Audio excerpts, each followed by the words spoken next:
Alright, fight fans, buckle up because this is a moment we've all been waiting for. One of the biggest names outside the UFC is finally stepping into the Octagon, and he's not getting a warm welcome, he's diving straight into the fire. Patricio Pitbull Freire, the legendary two-division Bellator champion, is making his UFC debut at UFC 314 against none other than the former interim featherweight champ, Yair Rodriguez. This is the type of fight that could shake up the entire featherweight division, but the big question is, can Pitbull truly hang with the UFC's elite? Some believe he's got the tools to take over, while others, like PFL broadcaster Sean O'Connell, are skeptical. Let's break it all down because this fight is an absolute must-watch. First, let's talk about the man himself. Patricio Pitbull Freire isn't just another hyped-up fighter making the jump from Bellator, he's arguably the best fighter in that organization's history. We're talking about a guy who dominated not one, but two divisions, featherweight and lightweight. He holds wins over top-tier competition like Michael Chandler, AJ McKee, Juan Archuleta, and Daniel Straus. His resume is stacked, his knockout power is proven, and his experience level is off the charts. But here's where it gets interesting. Despite all his accomplishments, there's still doubt. Why? Because there's always been that lingering debate, is Bellator's best good enough to beat the UFC's best? Now, this is where things get tricky. The UFC is a different beast. The speed, the skill level, the competition, it's the absolute highest level of MMA.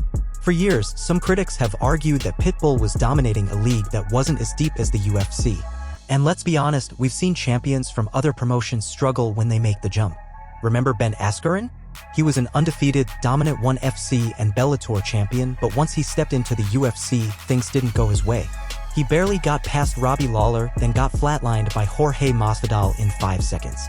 On the flip side, we've also seen fighters like Michael Chandler and Eddie Alvarez come in and prove they belong at the top. So where does Pitbull fit in? That's what we're about to find out. If there was ever a trial by fire, this is it. Yair Rodriguez is one of the most dangerous, unpredictable fighters in the featherweight division. This man has highlight reel knockouts, crazy striking, and a style that makes him a nightmare for anyone. He's coming off a loss to Alexander Volkanovski in a title fight, but don't let that fool you, Yair is an absolute killer. He stopped Brian Ortega, knocked out Chan Sung Jung with that insane elbow at the last second, and went to war with Max Holloway. This fight against Pitbull is massive because it's going to answer a lot of questions. Can Pitbull deal with the speed and creativity of a top UFC striker? Can he close the distance and land his power shots?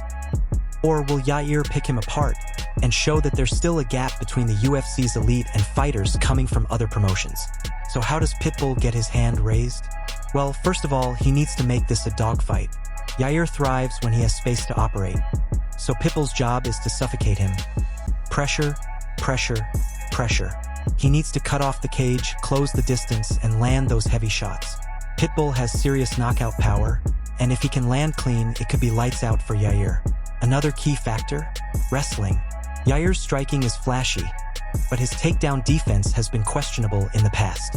If Pitbull can mix in his grappling and control Yair on the ground, he's got a real path to victory. On the flip side, Yair's game plan is all about movement. He needs to stay on the outside, use his range, and pick Pitbull apart with kicks and sharp strikes.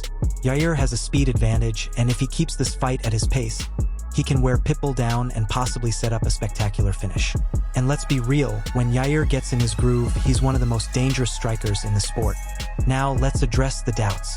Sean O'Connell and others have been vocal about their skepticism regarding Pitbull's chances in the UFC.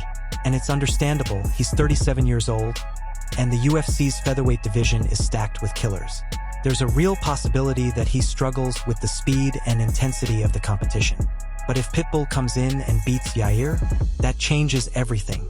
Suddenly, he's in title contention. Suddenly, he's got the UFC world on notice.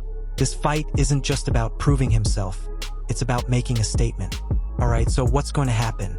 This fight is a tough one to call, but here's my take. If Pitbull can close the distance, land power shots, and mix in his grappling, he's got a real shot at pulling off a huge win. But if he struggles to deal with Yair's speed and striking, it could be a rough night. This is a true 50-50 fight, but no matter what happens, one thing is guaranteed: fireworks. We're either going to see a new top contender emerge in Pitbull, or we're going to see Yair prove once again why he's one of the most dangerous featherweights on the planet.